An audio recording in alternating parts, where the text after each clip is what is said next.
A plume of green smoke drifts over Hamilton while environment officials work to find the source. Virtual silence from Hamilton Police and Emergency Services in response to witnesses who say they didn't take Yosif El-Hasnawi's gunshot wound seriously. And did Delon Millard implicate himself while summarizing his defense at the Laura Babcock murder trial? CHCH Evening News with Taz Boga and Phil Perkins. Good evening. Our top story this evening, something in the air over Hamilton. Yeah, and it's raising a lot of questions and concerns.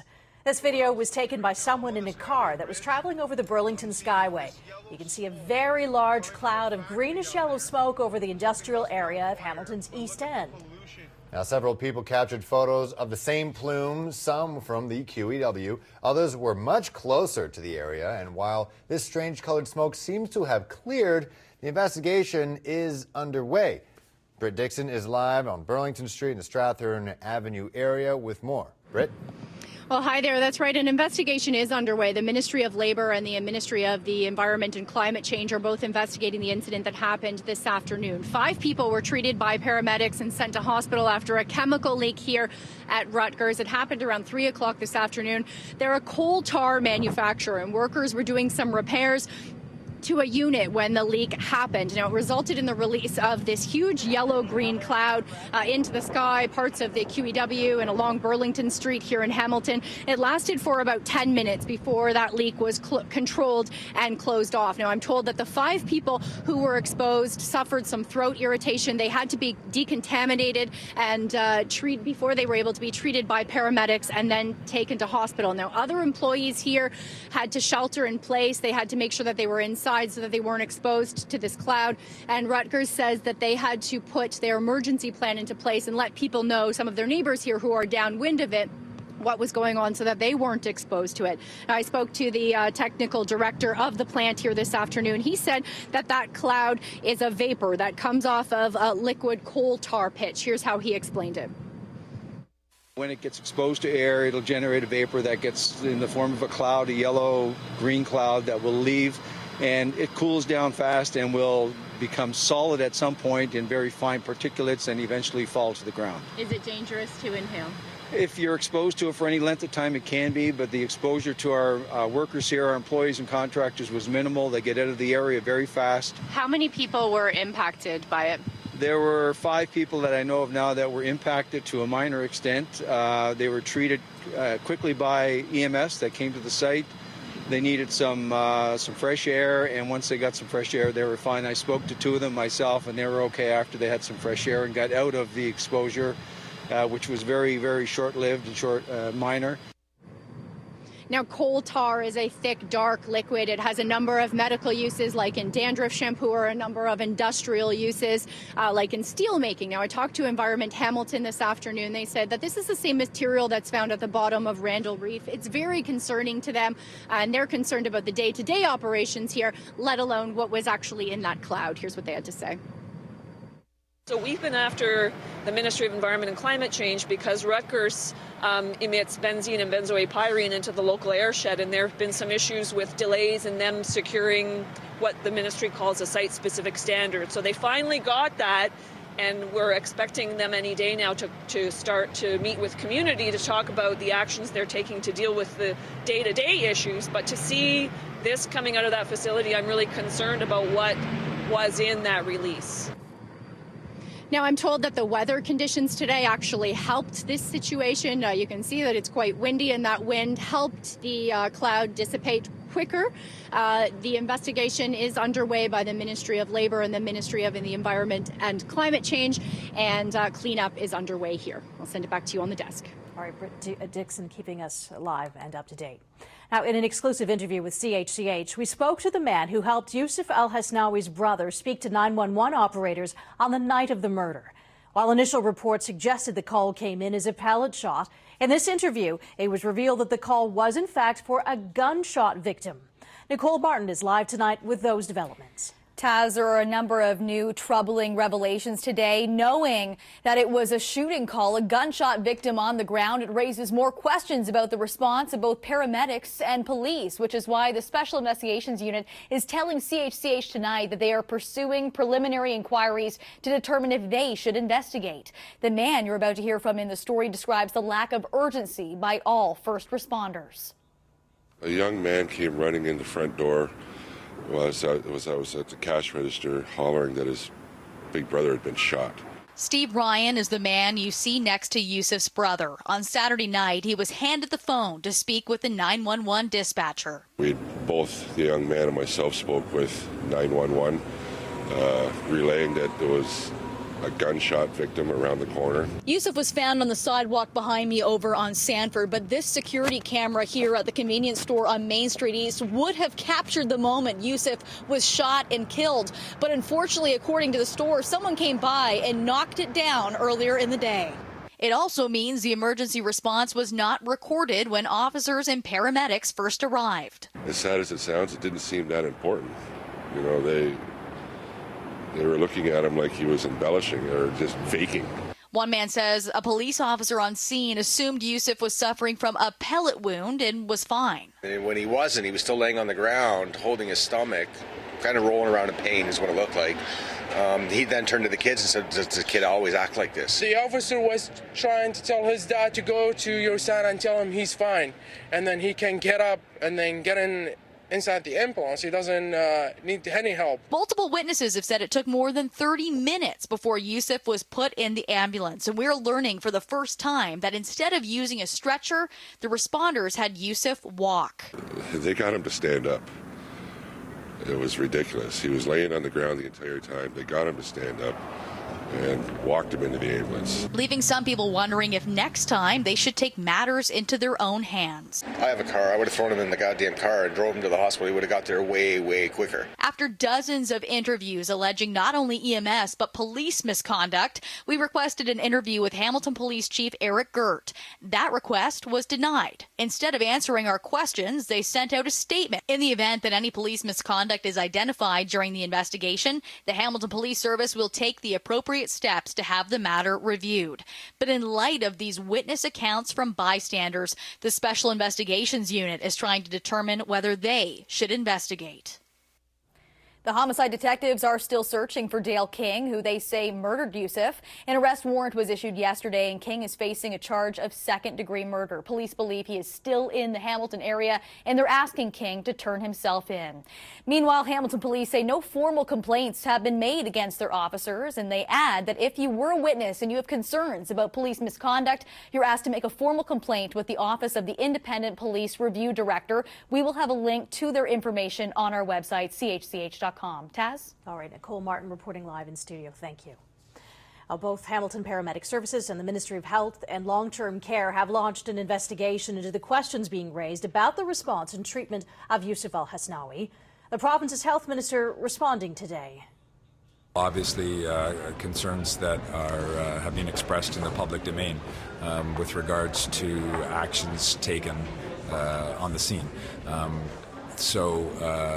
Clearly, everyone has the same goal here, is to have a clear understanding of what transpired, and that will be the goal of the investigation. Most of all, I think, for the family of the victim to have answers to the questions that they're legitimately asking.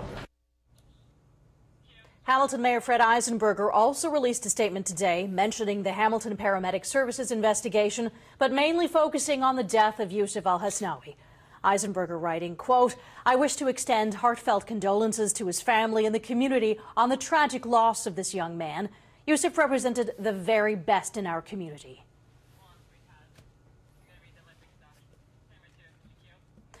We will not see a Russian flag in the upcoming Winter Olympics.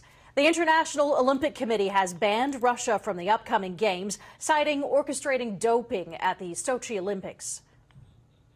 The report clearly lays out an unprecedented attack on the integrity of the Olympic Games and sports.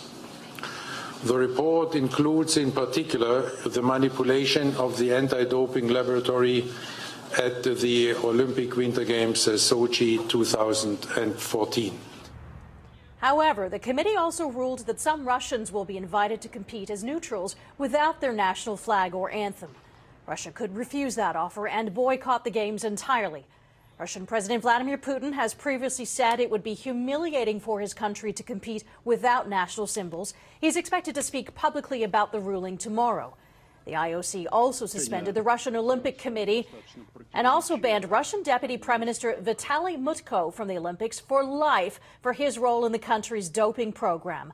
Mutko remains head of the 2018 World Cup Organizing Committee. By the way, the Games take place in Pyeongchang, South Korea, beginning on February the 9th. Today, Dylan Millard, who is representing himself in the Laura Babcock murder trial, told the court that he believes that she's still alive. Lisa Hefner is live outside the Toronto courthouse where the trial is taking place. Lisa? Hi, Phil. Yeah, so Dylan Millard spent the day trying to tear apart all the evidence that we've heard against him over the past 6 weeks, starting with, is Laura Babcock really dead? Dylan Millard went through a few witnesses who had testified at trial that they thought they had seen Laura Babcock after the 3rd or 4th of July 2012 when the Crown alleges she was killed. Millard talked about her mental health problems, her drug use, and her recent work as an escort, and he suggested it was more likely that Laura Babcock just left town. But then he tripped up that argument a little bit when he was talking about the red suitcase found at co-accused Mark Smitch's house, the one with Laura Babcock's ID tag still attached to it. Witnesses had described her suitcase, Millard reminded the jury, at the end of June 2012 as black. Millard said, the red bag wasn't the one Laura had when she died. Millard's other main goal today was to disprove the Crown theory about the love triangle between him and Christina Nuga and Laura Babcock that the Crown alleges led to Laura Babcock's murder. Millard showed the jury all the ways he treated Christina Nuga badly and failed to buy her things. I didn't even offer her monogamy, he said. He didn't care about Nuga. He didn't care about Laura Babcock. He certainly didn't care about bickering between the two, he told the jury. There is no motive, he said. He told the jury several times that it was the first time he'd done this. He hadn't had time to properly prepare his defense. He asked the jury not to judge him on his previous bad behavior or other criminal activity proven at the trial, just the facts before them about Laura Babcock. But the jury seemed to find Millard arrogant, according to the expressions on their faces. They looked incredulous at some of his arguments. Not one of them smiled, even a little, when he made jokes. I'm pretty sure I saw at least one of them roll their eyes. So it remains to be seen what effect his words had on the jury. Tomorrow, Mark Smitch's lawyer, Thomas Dungy, will present his closing arguments to the jury. He's not expected to take very long. He's remained very quiet throughout this trial. If he finishes early, the Crown, Jill Cameron, will likely start her closing arguments to the jury tomorrow and then continue on from there. It's still likely, though, that the judge will take a couple of days to instruct the jury and that they'll start their deliberations on Monday. Back to you. All right. Thanks so much, Lisa Hefner. Switch gears now, talk about the weather, because a snow squall watch is in effect tonight for the Niagara Falls, Welland and Fort Erie areas. And while we're not sure if streets will look like this, poor travel conditions are expected. This video was taken in December of last year. Environment Canada says the snow will come with very strong winds. All right, so we've gotten away and escaped the snow so far, Brian, but it looks like it will be coming. Well, yeah, it will be. It's just a matter of whether it will be tonight and into the day tomorrow for Niagara Falls, Welland, southern tier of the Niagara Peninsula.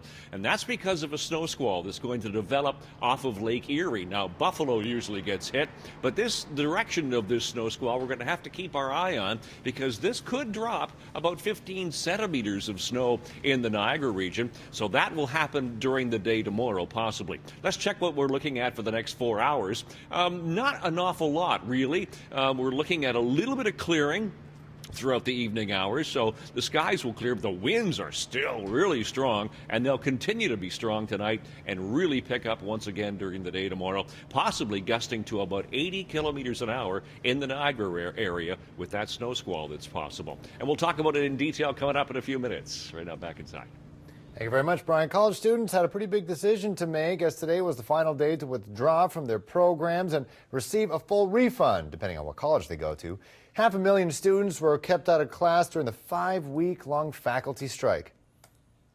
A month ago, Mohawk College's campus was basically empty, but lately there isn't a space without students, especially in the study areas. Your assignments are coming every few days now, so I had to spend a lot more time studying and everything, and they didn't disappear our midterms, so we still had our midterms at the end of the week on our first week back. I've asked my teachers for extra assistance on things and extensions, and they said, well, this is the date that you're given. For some, getting back into the daily grind of school is tough. Having a newborn at home, and right now it's been 5 weeks since we had school. To come back and have to refresh everything, and right away we're in midterms, can be very stressful for students. Stressful enough that many are choosing to walk away. Between the amount of workload and having to work for personal issues, I just couldn't balance both of them. Depending on the college, students would get all their money back. However, some institutions may hold on to some fees, thus lowering the total refund. Some students had no choice but to stay in school because they'd already been granted placements in their desired field. I can't get my training until the course is done,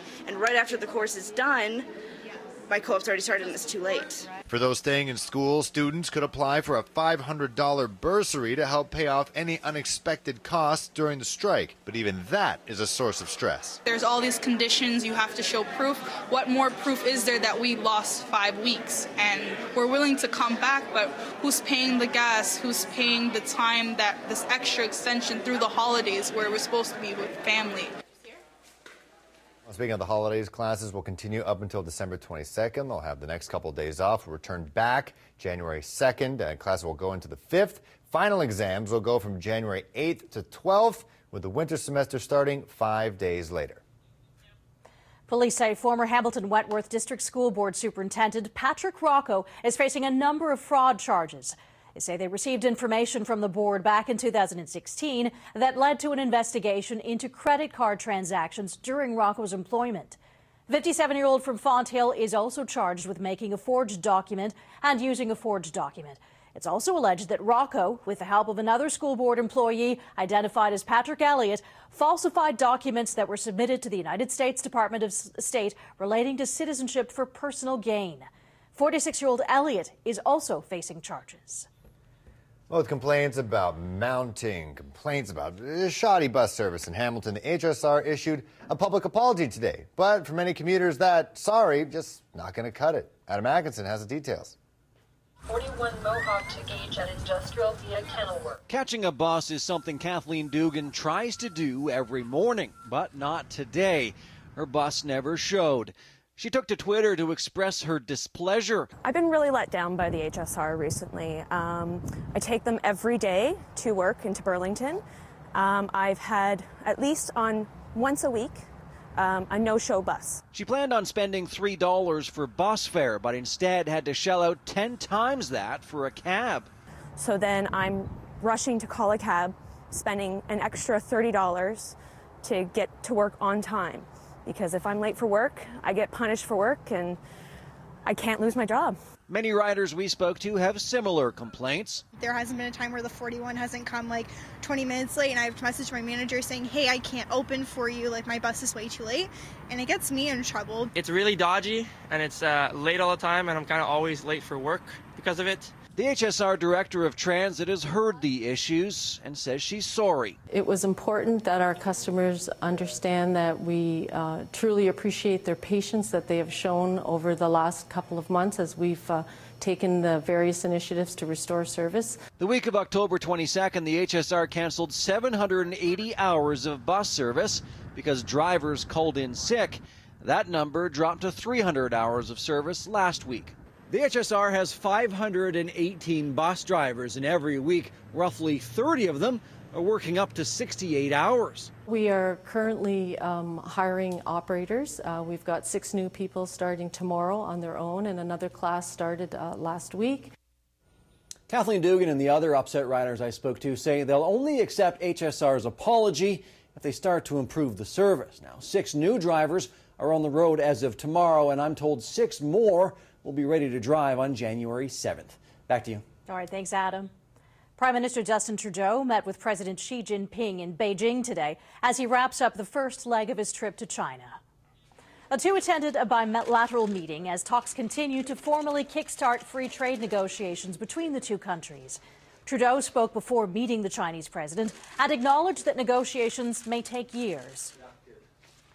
This is an important moment as Canada looks to create better trade ties with our second largest trade partner, China. We know that the Chinese economy is going to continue to grow and modernize and evolve over the coming decades until it becomes the world's largest economy. And it's very much in our interest to make sure that we're setting a framework and a clear set of rules and expectations for that relationship.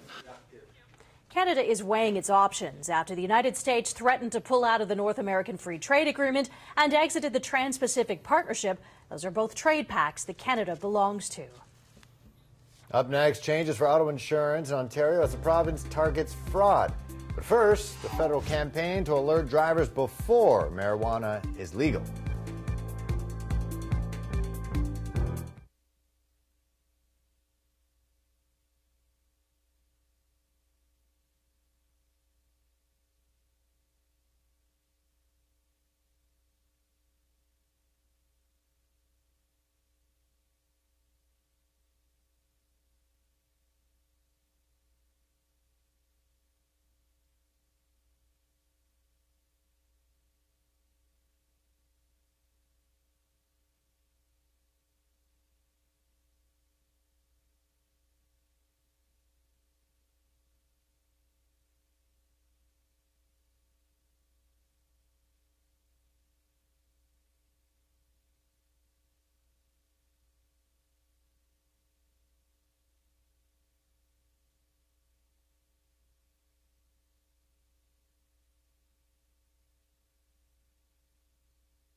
Welcome back. Ottawa is launching a new ad campaign. That comes ahead of the July deadline for legalizing recreational marijuana use.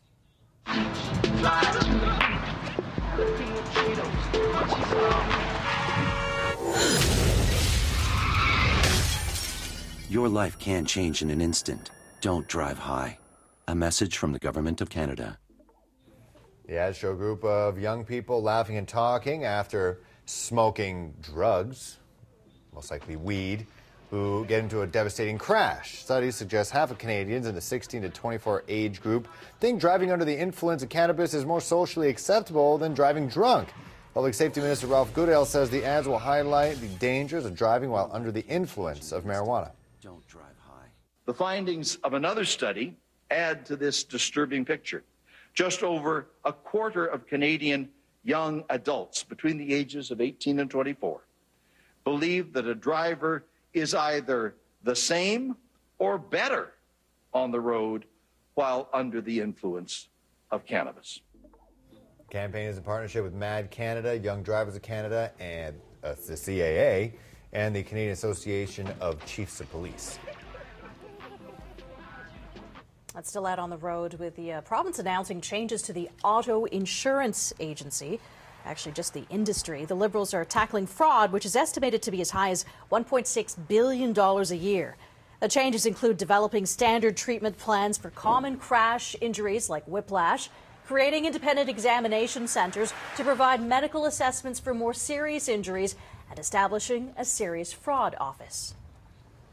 We will establish the Serious Fraud Office with representatives from the Ontario Provincial Police and the Ministry of the Attorney General to combat systemic fraud and support activities to prosecute auto fraud insurance. Auto insurance fraud has become an industry, and it's time to stop it. If you know someone who has been engaged in this crime, let the Serious Fraud Office know. They will pursue and investigate these fraudsters and bring them to justice. A cyclist is in serious condition following a car crash in Hamilton's downtown core this morning. Just before 6 o'clock, police were called to the intersection of Catherine Street South and Hunter Street East to reports of a crash involving a car and a cyclist. As a result of the crash, the cyclist was taken to hospital with serious injuries, but they're expected to survive.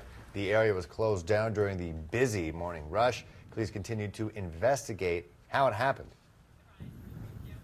We knew it was going to happen eventually. Finally, Brian, we're talking about the snow word and snow squalls. Snow squalls, yeah. Snow squalls are going to set themselves up not only to the lee of Lake Erie, but also off Lake Huron, off of Georgian Bay as well into cottage country. But the Niagara area could get, now it's a possibility, could get 15 centimeters. That's 6 inches of snow during the day tomorrow. And it's only Niagara Falls, the Welland area, the southern tier of the Niagara Peninsula. So let's look at our temperatures now. What a difference from how we started the day this morning at 6 o'clock. We were around 9 degrees, but now 0 to 2 degrees for the southwest, 4 to 6 to 8 for the Horseshoe. Still mild into eastern Ontario where the cold air hasn't moved in yet. 10 degrees, still raining in Kingston, and +1 into Sudbury with some flurries.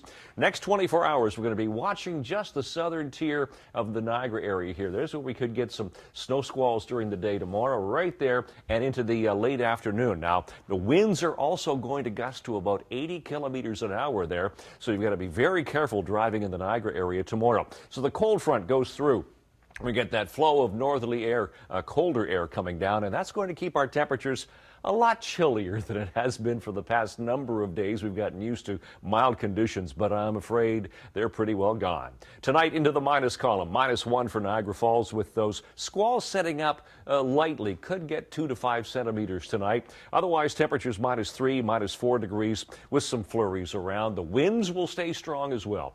Tomorrow, winds will gust 50 kilometers an hour, but as high as 80 kilometers an hour with that possible snow squall into Niagara Falls. Otherwise, temperatures 0 to 1 to 2 degrees, bit of sunshine, but some flurries are possible. Those are our sun times for the day tomorrow. Seasonal temperatures for this time of year. We're looking at that flurry activity tomorrow. We're not getting any right now. What we have is mainly cloudy skies, temperatures 39 degrees above 0 Fahrenheit. That wind, though, southwest 41.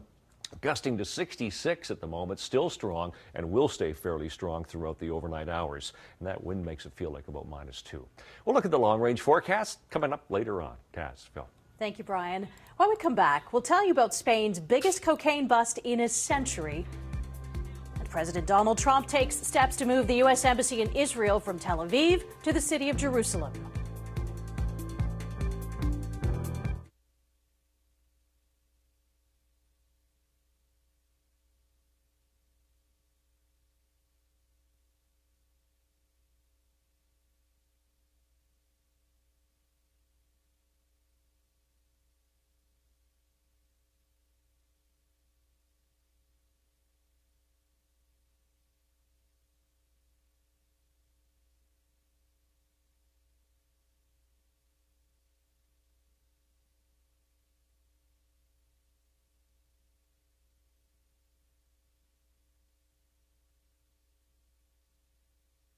Ready?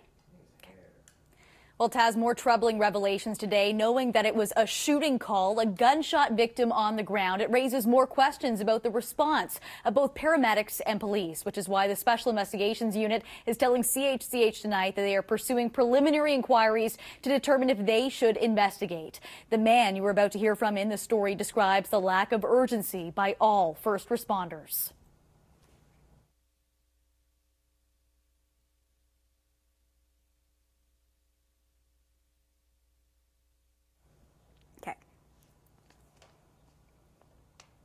have like the suspect picture first though, and then this.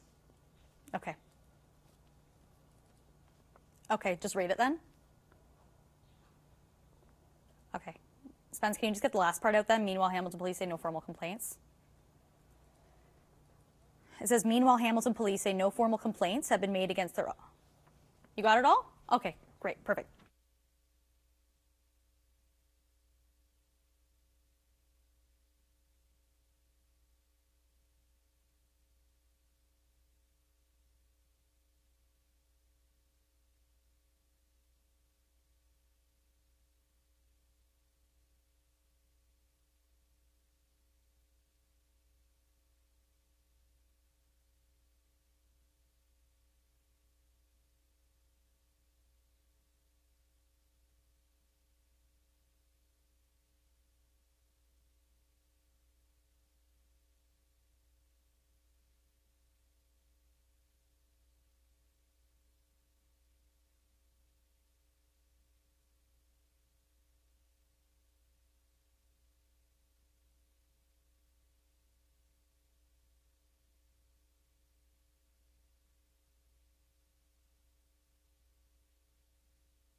Welcome back. A thalidomide survivor says she and fellow survivors were shocked by remarks made during a face-to-face meeting with the federal minister for persons with disabilities.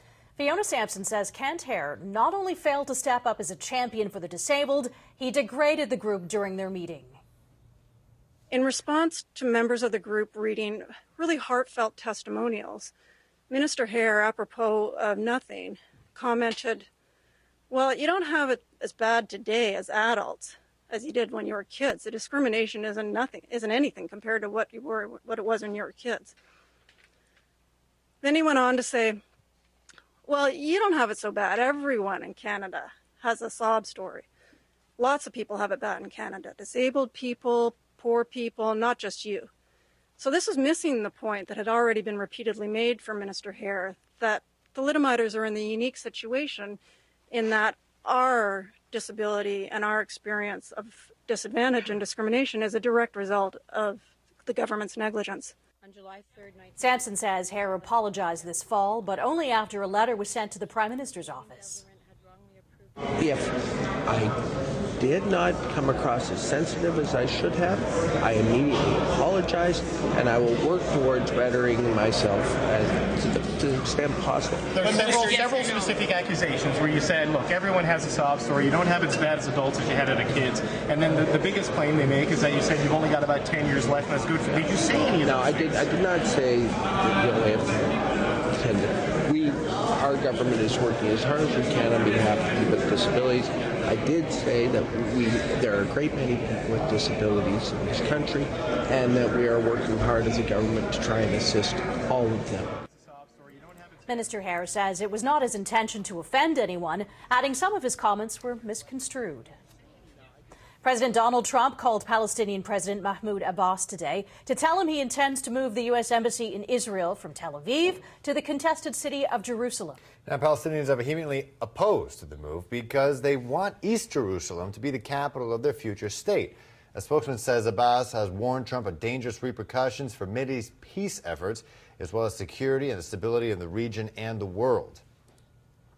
If the American embassy is going to be moved to Jerusalem, this is against the international law, and this will be unacceptable from our side.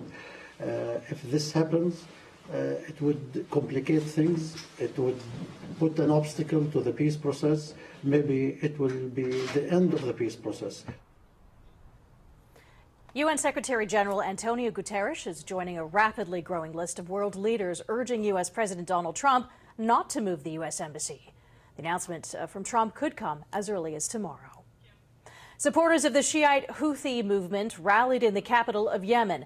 They're celebrating the killing of the country's former president, who they say was involved in a conspiracy against the country.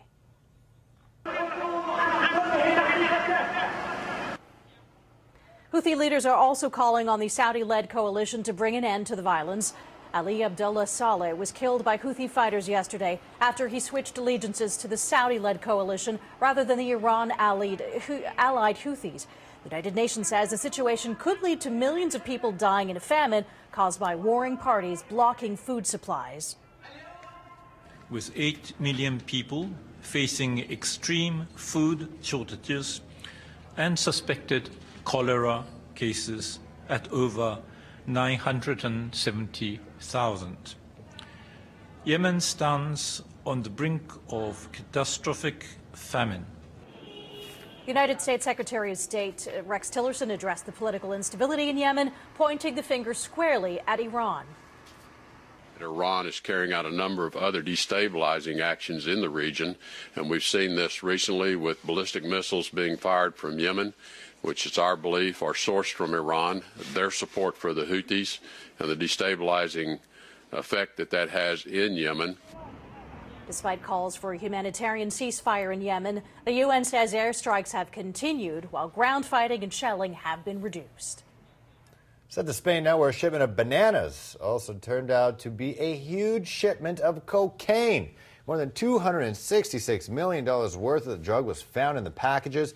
The Civil Guard of Spain arrested 3 people. This is the largest cocaine seizure carried out in that country this century. All right, Netflix has fired actor Danny Masterson from its comedy series The Ranch due to multiple accusations of sexual assault. The company said in a Twitter statement that Monday was his last day on the job and that they will film new episodes next year without him. 4 women have accused Masterson of rape. He said, though, through his representative in a statement obtained by People magazine, that he's disappointed with the decision and denies the allegations. The actor says officials investigated the claims more than 15 years ago and deemed them to be unmerited. Masterson, of course, rose to fame in That 70s Show and is currently under investigation by the LAPD and the LA County District Attorney. We're going to take a break, but when we come back, we'll take a look inside the world's biggest Starbucks. But first, though, we'll look at some of the latest home sale numbers, and it looks like there are fewer buyers out there.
Welcome back. Hamilton police have released photos as they search for the person who broke into a store inside Jackson Square in downtown Hamilton. They say it happened shortly after 7 o'clock Friday night at the Pro Photo Shop. The man apparently gained access by the front door and remained in the store for about 15 minutes.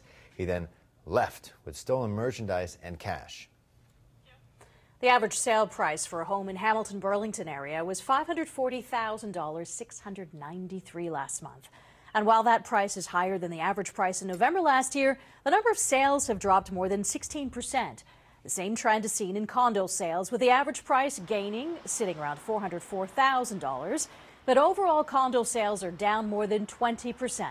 Toronto has seen sales plunge as well, along with the price for a detached home, which is now under $1 million. That, by the way, is close to a 6% drop. Giant online retailer Amazon is now in Australia. Aussie shoppers can now buy millions of products across 20 categories. Ahead of today's launch, Amazon set up a massive distribution center near Melbourne. That's Australia's second biggest city. The Seattle-based company has vowed to invest hundreds of millions of dollars and create thousands of jobs. And if you're looking at looking into the world's biggest Starbucks company, this is it. It's opening up its largest location in Shanghai. Starbucks says the shop includes hundreds of baristas and pays homage to Chinese culture. It features freshly baked goods. In fact, customers can even watch the entire roasting process, and it's interactive. Customers can point their smartphones around the roastery for an augmented reality experience. Get in depth with your coffee. I dig it. All right, let's take a look at your closing market numbers. TSX falling 53 points on Wall Street. The Dow tumbling 109 points, while the Nasdaq moves up 13 points. The Canadian dollar is up slightly to close below 79 cents U.S. Gold giving back $12.80 U.S. an ounce, and crude is up 15 cents to $57.62 U.S. a barrel. Temperature continues to fall and will fall into the minus column tonight. The winds will stay fairly strong.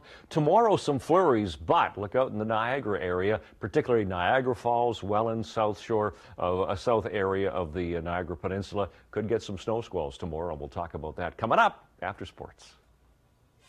I'm Bubba O'Neill, and coming up next, Russia banned from the upcoming Winter Olympics. The repercussions of statewide cheating are coming up next in sports.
pretty neat. It's called the Invisible Box Challenge. This cheerleader, she manages to do it perfectly. In fact, it's gone viral. In an interview with Today This Week, Ariel Olivar says the trick is to keep one leg completely still. It's the leg on the box while you jump with the other one. Many say it's easier said than done. Wait, so people, earn their stripes in small to middle markets Right. in broadcast industry, attempt to get to one of the second most watched morning show in all of the U.S., and maybe never get there. Most likely end up selling mutual funds or, in PR or something, which is fine, but it's not fun, let's be honest. She does an invisible box jump and she's on the Today Show. Amid all their turmoil, of course, they could use some levity, but she gets on Today Show. Will that become like I don't know, some crazy fad, people walking around at midnight with Pokemon? I hope not. They don't end up on the Today Show, yeah. which is... She'll probably end up anchoring something with Anderson Cooper in about 3 weeks' time. That's what I say. That's my take on the industry. But let's talk about something else. It's huge news. It's world news, Bubba. Very serious. I was watching the documentary Icarus. I was flying to Vancouver. Honestly, I got kind of bored. I should have watched the whole thing, though, because this is directly tied to that. This is unbelievable, guys. I mean, there has been some serious damage done to the upcoming Winter Olympics in South Korea as Russian representatives have been banned from competition. The decision follows a 17-month investigation by the International Olympic Committee into allegations of state-sponsored doping at the 2014 Summer Games that were hosted by Russia. Now, according to the IOC, Russian athletes who can prove that they are clean will be allowed to compete under the name Olympic Athlete from Russia with the acronym OAR. There will be a neutral flag and the Olympic anthem will be played if any of these athletes win gold medals. In addition, officials from the Russian Ministry of Sport will not be accredited to the Games, while the Russian Olympic Committee has been fined $15 million to reimburse the cost of the investigation and to contribute to the establishment of independent testing. IOC President Thomas Bach spoke today and reassured that athletes that should have won medals in 2014 will be rewarded. As an athlete myself, I'm feeling very sorry for all the clean athletes from all NOCs who are suffering from this manipulation. We have agreed with the IOC Athletes Commission that for the reallocation of medals, we will do our best to organize ceremonies for athletes during the Olympic Winter Games Pyeongchang 2018 to try to make up for the moments they have missed on the finish line or on the podium. Shocking. The relaxed and recuperated Toronto Raptors have played just 2 games in the last 6 days and resume action this evening at Air Canada Centre. Their opposition, the Phoenix Suns, who are about to play their 3rd game in 4 nights. The high-flying Raptors have won 3 straight games and 7 of the last 9 overall. Meanwhile, the Suns are one of the worst teams in the NBA's Eastern Conference. But since Niagara Falls native Jay Triano took over as the interim head coach on October the 22nd, the Suns have been a respectable 9-13. Somewhat troubling for the Raptors is that the Suns swept last season's 2-game regular season series. Embarrassing because Phoenix were the 2nd worst team in the league. CJ Miles taking nothing for granted. Those guys are playing with nothing to lose. All they're trying to do is prove themselves. That's all they're doing. Trying to prove themselves and show everybody that they're supposed to be here and they have a chance to be good in the future. And that's what we got to be able to know and come out and show that we are here and this is what we do right now. To the National Hockey League, and can the Montreal Canadiens make it 6 in a row? Answer to that question becoming much more difficult this evening as the Habs host the St. Louis Blues. Carey Price will start his 6th straight game and has been a brick wall, allowing only 6 goals in those 5 games. St. Louis are just 2 points shy of first place in the Western Conference, but they too come into the Bell Center on the heels of their very first 3-game losing slump of the season. Game time is 7:30.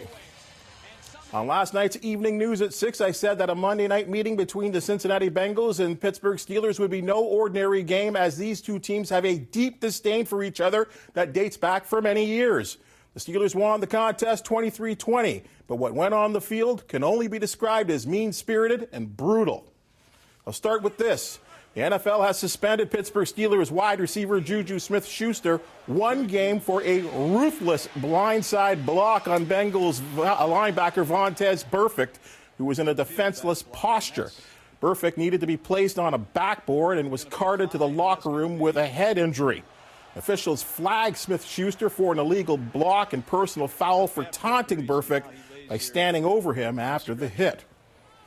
In addition, the NFL has banned Cincinnati Bengals safety George Oloka 1 game for a vicious headshot on a defenseless receiver.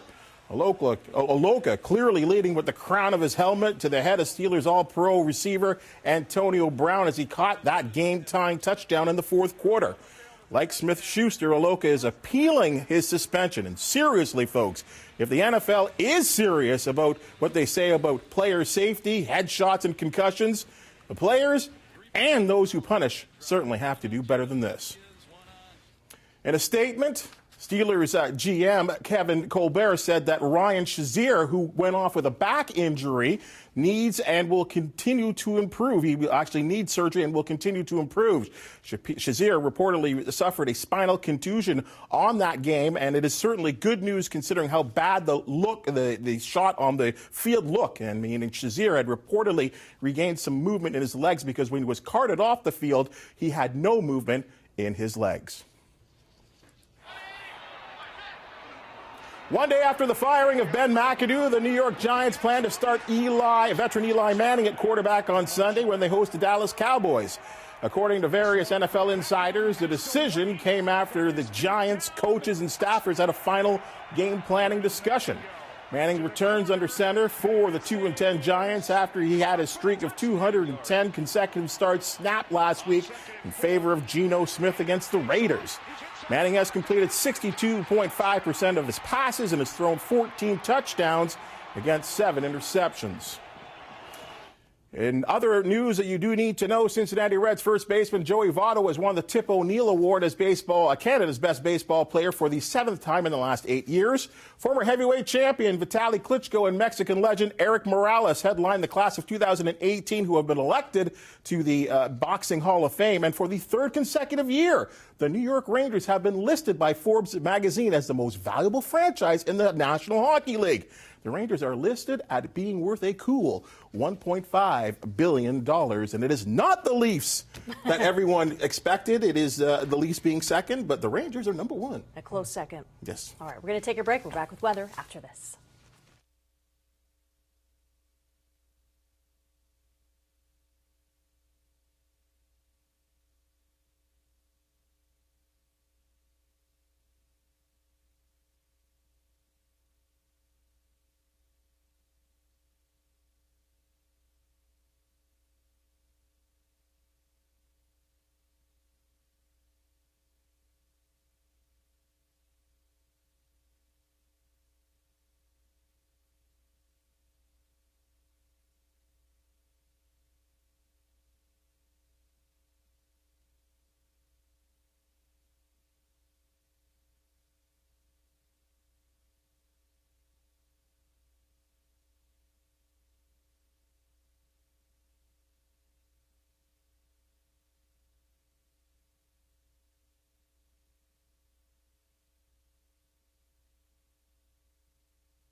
Welcome back. We've got falling temperatures, and we're going to sink into the minus column overnight. The winds will stay strong as well. Look at our temperatures now, anywhere from 2 in Kitchener, still 7 in Oakville and for St. Catharines, but coming down to 4 degrees at Hamilton at the moment. Next 48 hours, we are going to see some squalls develop off of Lake Erie and just brush into the Niagara area into tonight, into the day tomorrow, where that could be 15 centimeters of snow possible tomorrow. That's about 6 inches of snow, and that's going to be short-lived, it looks like, as this cold front goes through. So we're looking at chillier temperatures to move in, and we'll look at the long-range forecast here, and we'll show you what's going on. We're looking at a high of 7 degrees, and we're looking at 6 degrees. So we're looking at colder temperatures starting to move in, and that's the way it's going to be as we head in and through the weekend. So we're looking at some flurries to continue.